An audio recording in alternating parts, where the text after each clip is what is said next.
T'es-tu déjà demandé comment un corps de 70 ans peut garder un secret que même le miroir ignore? Je me suis posé cette question un matin gris sur les pentes de la Croix-Rousse, à Lyon, quand mes mains ont tremblé en touchant une paire de chaussures oubliées. L'odeur du cuir usé est montée comme une mémoire entêtante, griffant l'air avec des promesses que je ne voulais pas entendre. Dehors, la Saône coulait lentement, et j'aurais juré qu'elle suivait le même rythme que mon cœur fatigué. Les fenêtres de mon appartement donnaient sur un escalier étroit où les touristes s'arrêtent pour des photos et où les voisins simulent la hâte. J'ai mis de l'eau à chauffer pour le café, mais la bouilloire a sifflé comme si elle se plaignait de mon hésitation. Ce n'était pas vraiment de danser qu'il s'agissait, me répétais-je, mais de ne pas saigner à nouveau devant des gens incapables de recoudre. Parce que, quand on recommence à danser, on recommence à dire « je » à voix haute et ça dérange. J'ai posé mon front contre le bois froid de la porte, inspirant la première minute de mon nouveau départ sans bouger. Mais avant de vous parler du jour où j'ai dansé à nouveau, je dois raconter la blessure que personne n'a vu venir, sinon vous n'en comprendrez jamais l'impact. Je m'appelle Madeleine Arnaud, j'ai 70 ans, et la ville me connaît davantage par mon silence que par mon sourire. Je suis née en banlieue de Clermont-Ferrand, mais j'ai choisi Lyon pour cette lumière qui s'étire entre les façades ocre en fin d'après-midi. J'ai travaillé toute ma vie comme couturière, main ferme, regard patient, dentelle ajustée comme la respiration d'une danseuse. Rue Burdeau, mon atelier sentait le coton, la craie de tailleur et les rêves de mariée soigneusement pliés. Je disais toujours à mes clientes que chaque robe avait besoin de chute, et elles riaient sans deviner que je parlais de la vie. Le dimanche, je descendais jusqu'au Vieux-Lyon pour écouter les accordéons perdus entre les terrasses. Je n'ai jamais été étoile de scène, seulement petite lampe de coulisses, de celles qui réchauffent sans briller. Mais la musique m'appelait toujours, avec cette délicatesse de main tendue. Je lui ai obéi pendant des décennies, jusqu'au jour où un claquement sec m'a appris le poids du silence. Et c'est dans ce silence que la trahison a trouvé sa chaise. Étienne, mon mari, préférait les cartes à jouer aux cartes d'amour.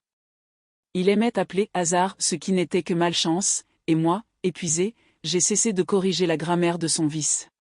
Tout a commencé par quelques pièces disparues de la caisse de l'atelier et s'est terminé par un gouffre bancaire que j'évitais d'affronter. J'avais un enveloppe bleue cachée dans mon four éteint, avec 5 ans d'économie pour louer une petite salle de danse du quartier. Un lundi pluvieux, j'ai ouvert le four comme on ouvre un avenir, et j'y ai trouvé le néant, seulement l'écho du métal. Le lendemain soir, Étienne n'est pas rentré, et le téléphone a sonné avec une voix que j'ai reconnue avant même d'entendre le nom, rien qu'à son parfum. « Madeleine, il est avec moi », a dit Claire, mon amie d'enfance, celle qui me prêtait ses aiguilles et emportait mes secrets comme du pain chaud. J'ai senti la peau de mon visage se tendre, comme un tissu mal coupé, et mes jambes sont devenues une couture ratée. Le bruit de la rue a franchi la fenêtre, pas, tramway, rafale, tout me traversait sans demander permission. Et quand j'ai raccroché, j'ai compris que le véritable vol n'était pas l'argent, c'était m'avoir pris un lendemain que j'avais déjà commencé à plier. Au marché des terreaux, les regards glissaient sur moi comme on lit un vieux fait divers. Pauvre Madeleine, murmurait-il entre tomates et fromage, comme si la compassion était un condiment à goûter du bout des lèvres. Je choisissais mes pommes au toucher, mais ce jour-là chaque fruit semblait porter une meurtrissure invisible. Le boulanger, qui me réservait toujours un croissant plus doré, m'a tendu le sachet sans lever les yeux. Un enfant a renversé une barquette de framboises, et je me suis penché par réflexe, ramassant des rubis à même le sol. Leur parfum sucré se heurtait à l'odeur de poisson frais, et j'ai senti la nausée brève de celle qui perd son cap. Mon alliance, lâche depuis la veille, a griffé la chair du fruit et laissé une cicatrice tordue. Une vieille dame a posé doucement sa main sur mon bras, craignant presque de me briser, et m'a demandé si j'allais bien. J'ai répondu par un « oui » qui n'a convaincu ni elle, ni le vent qui soulevait mon foulard. Je suis sorti du marché avec mes sacs lourds de honte, et c'est alors que j'ai entendu le premier éclat de rire derrière mon dos, tranchant comme une paire de ciseaux neufs. Les jours suivants, la ville a semblé rétrécir ses trottoirs pour m'obliger à frotter mes épaules aux mauvaises langues. J'ai fermé l'atelier plus tôt, inventant des travaux, comme on ferme un livre avant la page des larmes. Le billet du propriétaire, Monsieur Delorme, s'est glissé sous la porte avec la brutalité polie d'un rappel, retard de paiement, à discuter. J'ai discuté avec la sécurité sociale, avec la banquière au sourire trop rond, avec l'ombre de mon courage sur le mur de la cuisine. Quand l'eau bouillait, je repensais à l'enveloppe bleue et j'avais l'impression que la casserole me jugeait. À la maison, j'ai accroché mon manteau, et le crochet a cédé, comme si même le mur en avait assez de me porter. Les nuits se sont allongées, les jours se sont raccourcis, un hiver à l'envers. Dormir est devenu un exercice de couture à l'aveugle, je passe le fil, je cherche l'aiguille, je pique mon doigt. Aucune douleur n'a fait aussi mal que celle qui n'avait pas de place pour saigner à l'extérieur. Et quand je pensais avoir assez de tragédie, c'est mon corps qui a choisi de parler. La chute s'est produite sur une marche usée de l'escalier commun, entre le 2e et le 1er étage. Je portais un sac rempli de chutes de tissu, des morceaux que je garde comme des possibles. Ma cheville a tourné, j'ai entendu un craquement sec, et la rampe froide n'a pas été un bras mais une sentence. 2 voisins sont accourus, un jeune homme avec des écouteurs et une dame parfumée à la lavande. « Ça va, Madame Arnaud ?» J'aurais voulu répondre avec élégance, mais seul un souffle têtu est sorti. À l'hôpital de la Pardieu, le diagnostic a été simple, entorse et repos, comme si l'âme pouvait être plâtrée. On m'a donné une béquille et une feuille d'exercice qui ressemblaient à de petites chorégraphies tristes. Je suis rentré avec une douleur qui faisait du bruit dans mes silences. Mes mains, habituées aux aiguilles, ont appris à serrer la béquille avec une étrange tendresse. Et c'est là que je me suis promis de ne plus jamais tomber sans savoir que la prochaine chute ne serait pas celle du corps.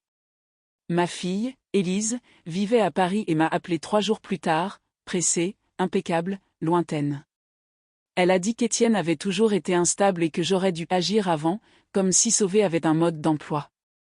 J'ai parlé de l'atelier, du compte vide, de ma cheville, et elle a répondu par des conseils qui sonnaient comme des notifications. « Viens à Paris quelque temps », a-t-elle proposé, comme on offre un canapé à une invitée pas désirée. J'ai remercié et décliné, car certaines humiliations s'amplifient quand on change de code postal. J'ai raccroché en fixant le téléphone, comme on fixe un oiseau qui ne reviendra pas au balcon. Dans le couloir, j'ai entendu des pas et le miaulement du chat de la voisine, rappelant que la vie ne s'interrompt pas faute d'applaudissements. J'ai entrouvert la fenêtre, et l'odeur du pain chaud est montée d'une boulangerie que j'évitais depuis ce rire au marché. J'ai failli traverser la rue, acheter un pain et oublier le prénom de Claire l'espace d'une bouchée. Mais la mémoire, quand elle veut, a un flair plus précis que celui de n'importe quelle boulangerie, alors j'ai refermé sans goûter l'ami. Les jours se sont empilés comme des tissus qui ne vont pas ensemble. Je me levais tard, balayais le sol, arrosais une plante obstinée sur mon balcon trop sombre. En fin d'après-midi, je marchais lentement sur la promenade du Rhône, feignant que le vent remettait mes pensées en ordre. Les bus passaient pleins de visages, et je me sentais figurante dans un film où j'avais été costumière. Parfois, j'entrais dans la basilique de Fourvière, moins pour la foi que pour la fraîcheur du silence. J'y allumais une bougie et pensais à toutes ces femmes qui recommencent sans témoin. Un vieil homme en béret, toujours assis au même banc de gauche, me saluait d'un geste discret. Ce geste était mon seul bonjour garanti de la journée, et je le glissais dans ma poche comme un mouchoir propre. À ces instants, je croyais presque que la vie ne me devait rien. Mais parfois, la vie l'encaisse sans facture. Un mardi de ciel laiteux, j'ai trouvé l'avis d'expulsion scotché sur la porte de l'atelier. Les lettres noires étaient trop bureaucratiques pour la tragédie intime qu'elle décrivait. J'ai serré la feuille à 2 mains, comme si la chaleur pouvait transformer 30 jours en « on va discuter ». Monsieur Delorme est apparu sur le seuil, lunettes fines, politesse douloureuse. Il a dit qu'il regrettait, que les temps étaient durs, qu'il avait lui aussi des factures. J'ai acquiescé, car parfois la dignité tient dans un simple geste pour ne pas s'écrouler. J'ai commencé à emballer mannequins, ciseaux, rubans, comme on ramasse les os d'un animal aimé. Chaque tiroir fermé sonnait comme une porte de train s'éloignant du quai. J'ai accroché l'écriteau fermé, avec le soin qu'on réserve aux petites fins du monde. Et pourtant, quelque chose en moi murmurait que ce n'était pas la dernière porte à s'ouvrir, ce qui me terrifiait. En rentrant, le couloir sentait la soupe à l'oignon et la radio de l'étage supérieur jouait Aznavour. J'ai retiré mes chaussures, massé ma cheville, et laissé la musique couler comme un rayon de miel sur la table. Aznavour chantait les temps difficiles, et j'ai failli rire de cette ironie sonore. J'ai ouvert une boîte de carton où j'avais rangé des cassettes, des billets jaunis et une paire de chaussons trop petits. J'ai caressé la semelle usée, une seconde, j'ai senti la texture de soirée qui ne reviendrait pas. Le téléphone a vibré, un message d'un numéro inconnu, « Pardon, madame, colis à votre porte ». J'ai ouvert et trouvé un petit paquet, ficelé de ficelles simples, emballé en papier craft. Mon cœur a bondi, et je me suis demandé qui connaissait encore mon adresse à part les créanciers. Sur le billet, seulement 4 mots courts, nets, impossibles à ignorer. Je n'avais aucune idée que ce bout de ficelle, une fois défait, allait tirer sur un fil caché de ma vie et il n'allait pas s'arrêter au bord de ma peur. J'ai ouvert le paquet sur la table, avec la lenteur de celle qui craint de blesser ce qu'elle ne connaît pas. À l'intérieur, une vieille clé en fer, lourde, froide comme une promesse sérieuse. Il y avait aussi une carte sans expéditeur, écrite d'une encre noire appliquée, calligraphie de cahier d'écolier. Pour Madeleine Beaujourduy, danser. L'encre semblait encore fraîche, et j'ai passé le doigt dessus comme pour tester sa vérité. J'ai levé la clé vers la lumière, cherchant un indice, un chiffre, un symbole, une carte cachée dans le métal. Rien, sinon le poids exact de ce qui attendait sa serrure quelque part. Dehors, les cloches d'une église ont sonné 6 coups, et la lumière de ma pièce a pris la couleur du beurre. J'ai senti une minuscule bravoure, de celles qui tiennent entre 2 battements de cœur et pourtant déplacent une vie entière. Je ne savais pas quelle porte cette clé ouvrait, je savais seulement que, pour la première fois depuis longtemps, la question m'arrachait du canapé. Je n'ai pas dormi cette nuit-là.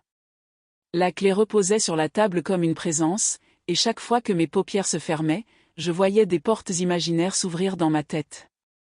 L'appartement respirait trop fort, comme si les murs retenaient une vérité que je n'osais pas lire. Les bruits de la Croix-Rousse, d'ordinaire rassurants, m'étaient devenus étrangers, le ronronnement d'un scooter, le rire d'étudiants, le claquement d'une poubelle métallique. Je me suis levé et j'ai marché pieds nus, le parquet grinçait comme une vieille chanson. Au fond, je savais que je n'avais pas seulement reçu une clé, j'avais reçu une injonction, un rappel que je n'étais pas encore effacé. Pourtant, l'idée de pousser une nouvelle porte me glaçait. Parce qu'une porte, quand elle s'ouvre, elle peut aussi claquer, et je n'étais pas certaine d'avoir encore la force de ramasser mes morceaux. Alors j'ai serré la clé dans ma main et je me suis dit que je devais attendre le jour pour décider. Mais le jour n'a pas attendu que je sois prête. Le matin suivant, Lyon s'est réveillé dans une brume blanche qui effaçait les façades comme une gomme fatiguée. En descendant acheter du pain, je sentais le métal de la clé peser dans ma poche de manteau, plus lourd que les pièces de monnaie. La boulangère, Madame Roche, m'a regardé longtemps avant de me tendre ma baguette. J'ai cru deviner dans ses yeux une question qu'elle n'osait pas poser. « Tu tiens encore debout, Madeleine ?» J'ai souri, mais mon sourire s'est brisé en chemin, comme une assiette fêlée qu'on repose sur l'étagère. Dans la file, 2 jeunes filles parlaient de cours de danse au conservatoire, leurs voix m'ont fouetté comme une gifle douce. J'ai serré plus fort la clé dans ma poche, le métal m'a mordu la paume. La clé me rappelait que j'avais encore un corps, même abîmé, même cabossé. Je suis rentré chez moi avec mon pain, mais le goût était fade, comme si la mie n'avait pas levé. L'après-midi, j'ai décidé de marcher jusqu'au quai du Rhône. Le vent y sentait la pierre humide et les feuilles mortes. J'avançais lentement, ma cheville encore douloureuse, et chaque pas faisait grincer la muette promesse de réapprendre à tenir debout. Des joggeurs me dépassaient, auréolés de sueur et de jeunesse, et je me sentais une spectatrice de leur vitalité. Mais je n'étais pas invisible. Un vieil homme assis sur un banc m'a offert un sourire édenté. Ce sourire-là n'avait pas pitié, il avait complicité. Je me suis assise à quelques mètres, et nous avons regardé ensemble le fleuve couler. Dans le reflet trouble, j'ai cru voir une silhouette plus jeune de moi, vêtue d'une robe rouge, tournoyée encore une fois. La clé pesait dans ma poche, rappelant qu'il y avait peut-être une serrure prête à me rendre ce reflet. Mais où ? Je me suis levée avec lenteur, le Rhône derrière moi murmurant comme une confidence. De retour chez moi, j'ai posé la clé au centre de la table, comme une relique. J'ai allumé une bougie, geste que je n'avais pas fait depuis des années, et la flamme a dansé timidement sur le métal. Cette lueur fragile réveillait quelque chose en moi, un battement enfoui sous des couches de douleur. Je me suis surprise à tendre la main vers la radio, à chercher une station de musique. Les premières notes d'un vieux disque de Barbara ont envahi la pièce, et ma respiration s'est calée au rythme du piano. J'ai fermé les yeux. Mon corps voulait se balancer, mais ma peur le tenait enchaîné. J'ai posé une main sur le dossier de la chaise, comme si c'était un partenaire, et j'ai laissé mes doigts glisser. J'ai senti l'odeur de cire chaude et de poussière, j'ai entendu mon propre souffle résonner. Et dans ce mélange, il y avait une question qui revenait sans cesse. As-tu vraiment fini de vivre, Madeleine? Les jours suivants, je me suis mise à chercher. J'ai arpenté mon quartier, chaque ruelle, chaque vieille porte cochère, comme une enquêteuse discrète. Je comparais la clé aux serrures rouillées, aux portails fermés, aux portes entr'ouvertes. Rien ne correspondait, mais cette quête m'obligeait à sortir de mon mutisme.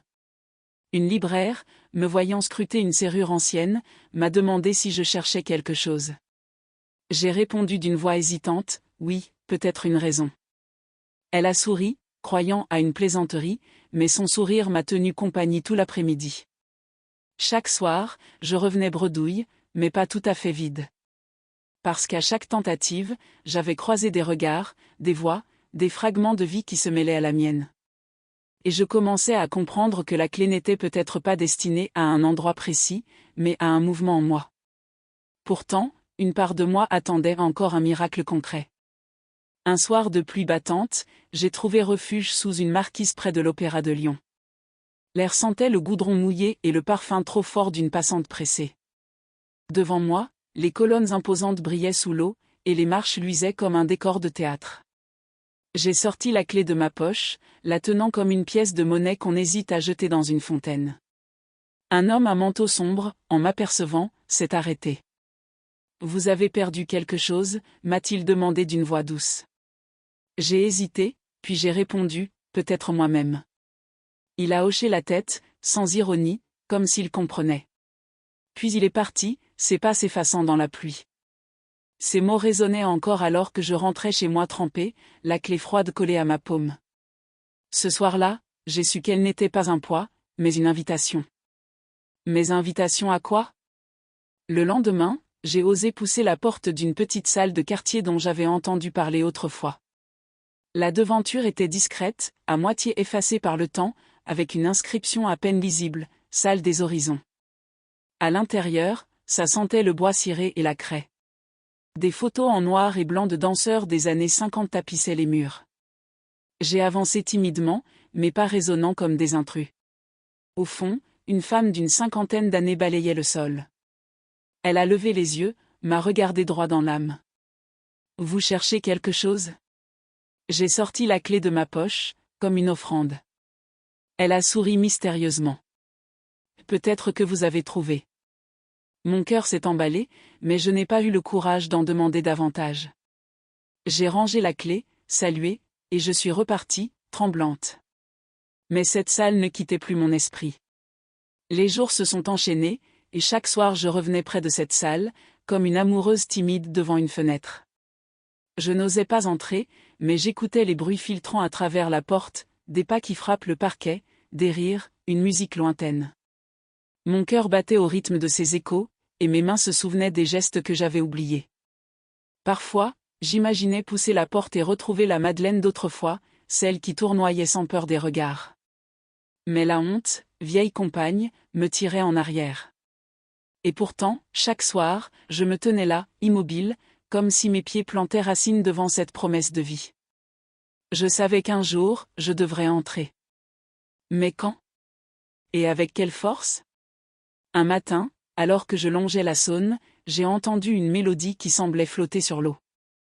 Un violon jouait depuis une barque amarrée, et le son se mélangeait aux cris des mouettes. J'ai fermé les yeux, et mon corps a bougé, presque malgré moi. Mes épaules se sont balancées, mes mains se sont levées légèrement, et une larme chaude a coulé sur ma joue. Quand j'ai rouvert les yeux, un passant m'observait. Je me suis senti rougir, mais il a murmuré simplement, « C'est beau, madame. » Ce compliment inattendu m'a frappé comme un rayon de soleil sur une vitre sale. Peut-être que je pouvais encore être belle, non pas par mon visage ou mes habits, mais par un mouvement. La clé, dans ma poche, semblait vibrer plus fort que jamais. Elle m'appelait à franchir une étape. Mais étais-je prête à écouter cet appel? Cette nuit-là, j'ai rêvé. Dans le rêve, j'étais vêtue d'une robe blanche, légère, et je dansais dans une grande salle vide. Les murs respiraient avec moi, la lumière tombait en cascade, et chaque pas résonnait comme une déclaration d'existence.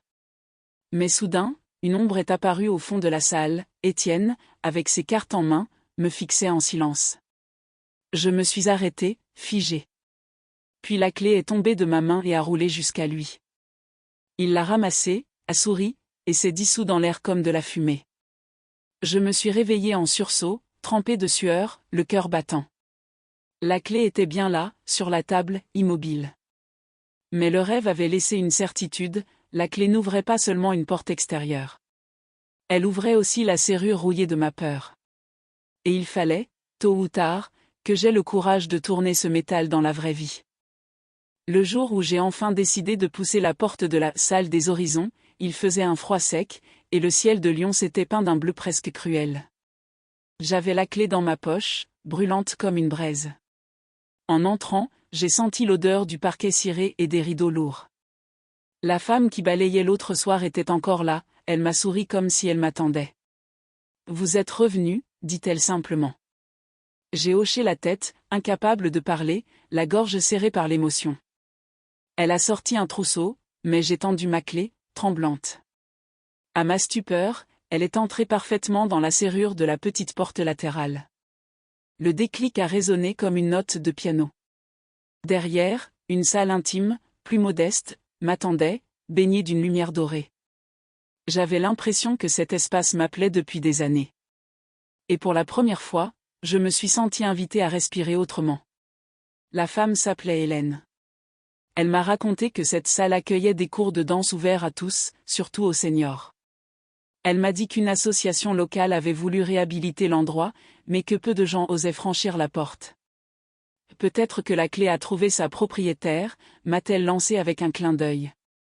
J'ai ri nerveusement, incapable de croire à ce hasard étrange. Mais plus je regardais les miroirs ternis, plus je sentais que le destin m'avait ramené ici.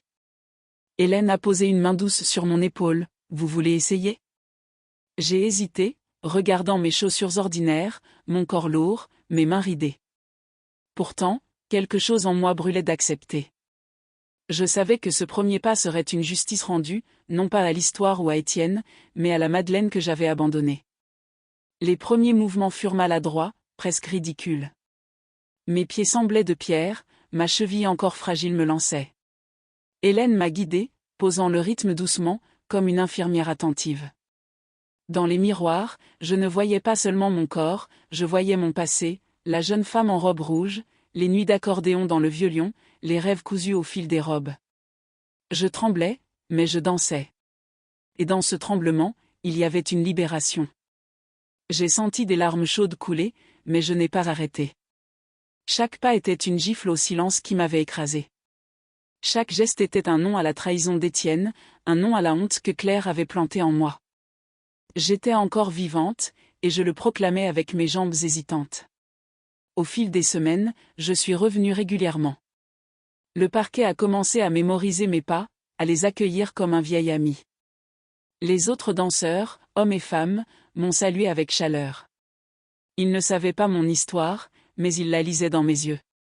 Je voyais leurs propres blessures aussi, des mains tremblantes, des dos courbés, des regards timides. Nous étions tous là pour la même raison, prouver autant qu'ils ne dictent pas tout. Un soir, une femme m'a confié qu'elle avait perdu son mari l'année précédente, et que la danse l'avait empêché de s'effondrer. En l'écoutant, j'ai compris que la clé n'était pas seulement pour moi. Elle ouvrait une communauté invisible, un lieu où la dignité renaissait. Et chaque sourire partagé était une revanche silencieuse contre le mépris de la vie. Un dimanche, alors que je quittais la salle, j'ai croisé Claire. Elle tenait le bras d'Étienne, les deux vieillis par le temps, leurs visages marqués par la fatigue. Ils m'ont regardé, surpris de me voir, mes joues encore rouges d'effort. Claire a détourné les yeux, mal à l'aise, tandis qu'Étienne a tenté un sourire maladroit. « Madeleine, tu danses encore ?» Sa voix tremblait, comme s'il découvrait une version de moi qu'il n'avait jamais su aimer. J'ai redressé les épaules, sentant la sueur sécher sur ma peau comme une armure. « Oui, j'ai recommencé », ai-je répondu calmement. Dans son regard, j'ai lu une ombre d'envie, peut-être même de regret. Ce fut ma justice, il m'avait volé mon argent, ma confiance, mais il ne pouvait pas voler la renaissance que j'incarnais devant lui. Après cette rencontre, je n'ai plus eu peur d'être vue. J'ai commencé à participer aux petits spectacles organisés par l'association. La première fois, je suis montée sur scène dans une robe simple que j'avais moi-même cousue. Les projecteurs m'ont aveuglé un instant, mais quand la musique a démarré, j'ai oublié le public. J'ai dansé comme si chaque pas effaçait une blessure. J'entendais encore les rires du marché, mais cette fois, ils se dissolvaient dans les applaudissements. À la fin, les mains qui battaient en rythme ont fait vibrer mon cœur plus fort que n'importe quelle douleur passée. Et dans ces clameurs, il y avait ma revanche, j'étais devenue spectacle là où on m'avait réduite au silence. Peu à peu, la rumeur s'est répandue dans le quartier. Madeleine danse à nouveau. Certains venaient exprès pour me voir, d'autres simplement pour comprendre ce qui me donnait cette lumière nouvelle. Je croisais des voisins qui, autrefois, baissaient les yeux, et qui maintenant me saluaient avec respect. Le boulanger me réservait de nouveau un croissant, cette fois avec un vrai sourire. Même au marché, les regards avaient changé. Les mêmes bouches qui murmuraient « Pauvre Madeleine » disaient maintenant « Quelle force !» C'était une revanche silencieuse, mais éclatante. Je n'avais pas eu besoin de juges, de tribunaux, ni même de confession. Ma danse était ma plaidoirie, et ma liberté, le verdict. Un soir, Hélène m'a tendu une vieille photo retrouvée dans les archives de la salle. On y voyait un groupe de jeunes femmes dans les années 60, en train de répéter. Parmi elles, une silhouette familière, moi, à 20 ans, robe claire et sourire éclatant. Je n'avais aucun souvenir d'avoir posé là, mais mes yeux ne pouvaient mentir. J'ai senti mes jambes vaciller, comme si passé et présent se télescopaient. Et tu vois, a murmuré Hélène, la Madeleine d'aujourd'hui a rejoint celle d'hier. C'est une seule et même femme. En caressant la photo, j'ai compris que la justice la plus puissante n'était pas celle rendue aux autres, mais celle que je m'étais rendue à moi-même. La clé, je la portais désormais autour du cou, comme un talisman.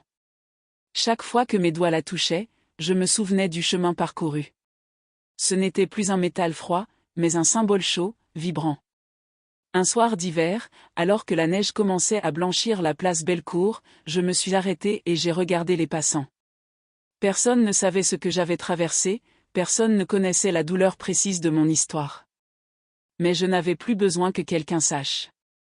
Car la justice, je la portais en moi, inscrite dans mes muscles qui bougeaient encore, dans mes rires qui revenaient. Et dans ce silence nouveau, il n'y avait plus de honte, seulement de la force. Pourtant, une dernière scène m'attendait. Lors d'un spectacle, alors que j'étais sur scène, mes yeux ont croisé ceux d'Étienne, assis au fond. Il avait vieilli, les épaules affaissées, le regard creusé. Claire n'était pas à ses côtés. Nos regards se sont accrochés, et un instant, j'ai senti mon corps hésiter. Mais la musique m'a reprise, m'a porté plus haut que ses souvenirs. Je me suis mise à tourner, légère, comme jamais je ne l'avais été. Les applaudissements ont couvert son silence, et je l'ai vu baisser la tête. C'était fini. Non pas entre nous, mais fini de laisser son ombre me priver de lumière. Ce soir-là, la justice s'est faite sans un mot. Et elle a été plus puissante que toutes les condamnations du monde. Après ce soir-là, j'ai senti que quelque chose en moi s'était dénoué. Ce n'était pas seulement une victoire sur le passé, mais une libération intime, comme si mes os eux-mêmes respiraient plus librement. Chaque matin, en ouvrant les volets de mon appartement de la Croix-Rousse, la lumière semblait entrer plus généreusement. Je n'étais plus la femme qui se cachait derrière ses rideaux, mais celle qui saluait les passants dans la rue. Le simple fait de dire bonjour devenait une petite danse quotidienne, une façon de rester en mouvement. Et dans ce geste, je retrouvais une dignité que personne ne pouvait plus me voler. Le silence qui m'avait écrasé s'était transformé en un espace fertile. Un espace où je pouvais enfin écrire ma propre musique.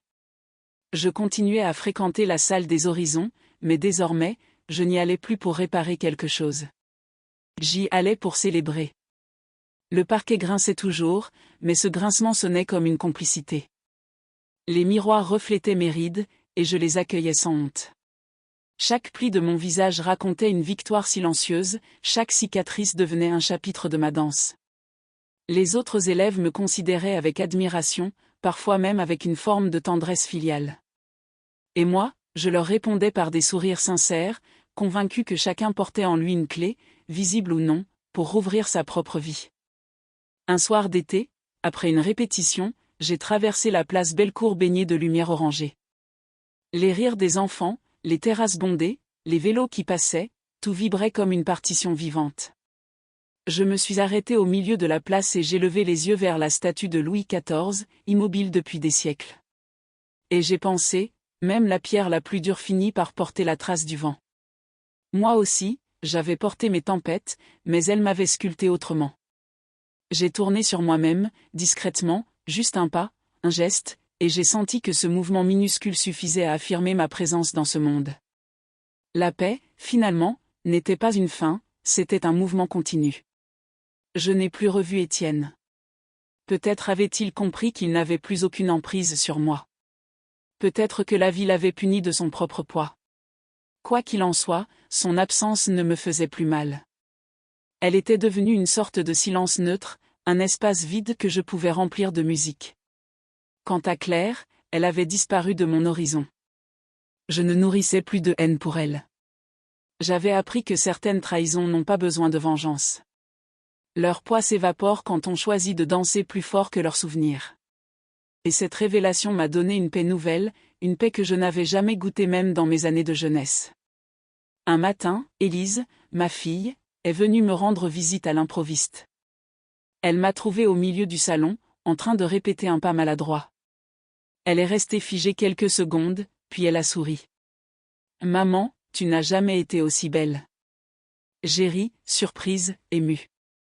Elle s'est approchée, m'a prise dans ses bras, et j'ai senti son cœur battre contre le mien. Ce jour-là, j'ai compris que ma transformation n'était pas seulement pour moi. Elle rayonnait aussi autour de moi, guérissant des fissures invisibles dans ma famille. La danse m'avait rendu à ma fille, et ma fille m'avait rendu à la vie. C'était une réconciliation silencieuse, mais infiniment puissante. Avec le temps, j'ai commencé à enseigner quelques pas simples aux autres femmes du quartier. Certaines avaient mon âge, d'autres plus jeunes mais déjà écrasées par les blessures de leur existence. Nous dansions dans le square, sous les platanes, au rythme d'un vieux haut-parleur. Les passants s'arrêtaient, certains filmaient, d'autres applaudissaient. Mais le plus important, c'était ce qu'on partageait entre nous, une fraternité née du mouvement. À travers leurs regards brillants, je voyais la même flamme que j'avais cru éteinte en moi. Et chaque fois que je les regardais danser, je me souvenais que la clé que j'avais reçue ne m'était jamais destinée seule. Elle devait ouvrir beaucoup d'autres portes. Je gardais toujours la clé autour de mon cou. Elle n'ouvrait plus seulement une salle, mais un chapitre entier de mon existence. Quand je la touchais, je sentais le métal tiède contre ma peau, comme une promesse de continuité. Elle était devenue mon talisman contre le doute, mon rappel quotidien que rien n'est jamais totalement fini. Même à 70 ans, le corps peut renaître, l'âme peut se relever, et l'amour de soi peut se réinventer. Cette conviction m'a donné une sérénité que je n'avais jamais connue auparavant. Et je savais que, même lorsque mes pas ralentiraient, la musique continuerait de jouer quelque part. Un soir d'automne, alors que les feuilles craquaient sous mes pas, j'ai franchi à nouveau le pont de la Guillotière. Le Rhône reflétait les lumières de la ville comme un miroir agité. Je me suis arrêté au milieu et j'ai fermé les yeux. Dans le souffle du vent, j'ai entendu toutes mes chutes, toutes mes douleurs, mais aussi tous mes élans. Et j'ai souri. Parce que j'avais appris que la vie n'est pas une ligne droite mais une succession de chutes et de reprises. Et ce qui compte, ce n'est pas la perfection des pas, mais la force de se relever. J'ai ouvert les yeux et j'ai repris ma marche, légère, comme une danseuse anonyme dans la grande chorégraphie du monde. À présent, quand je pense à cette période sombre, je ne ressens plus de honte ni de colère. Je ressens une gratitude étrange. Parce que sans cette chute, sans cette trahison, je n'aurais jamais redécouvert ce que signifie être vraiment vivante. J'ai compris que la douleur peut être un maître sévère, mais aussi un passeur. Il m'a fallu traverser l'ombre pour reconnaître la lumière. Et cette lumière, je ne la trouve pas dans les projecteurs ni dans les regards extérieurs. Je la trouve dans chaque respiration, dans chaque pas, dans chaque sourire que je choisis d'offrir. La paix n'est pas venue d'un miracle, mais d'un choix répété, celui de danser encore. Aujourd'hui, quand on me demande mon âge, Je réponds sans détour, 70 ans, et vivante. Parce que ce chiffre n'est plus une condamnation, mais un triomphe. Je suis la preuve que la vie ne se termine pas quand on croit tout perdu. Elle recommence parfois au moment où l'on se croit brisé. Alors je danse, même si mes pas sont lents, même si mes gestes tremblent. Je danse pour la Madeleine que j'étais, pour celle que je suis, et pour toutes celles qui hésitent encore à franchir la porte. Et si je devais résumer ma leçon en une seule phrase, ce serait celle-ci: il n'est jamais trop tard pour tourner la clé et redécouvrir qu'on est encore en vie.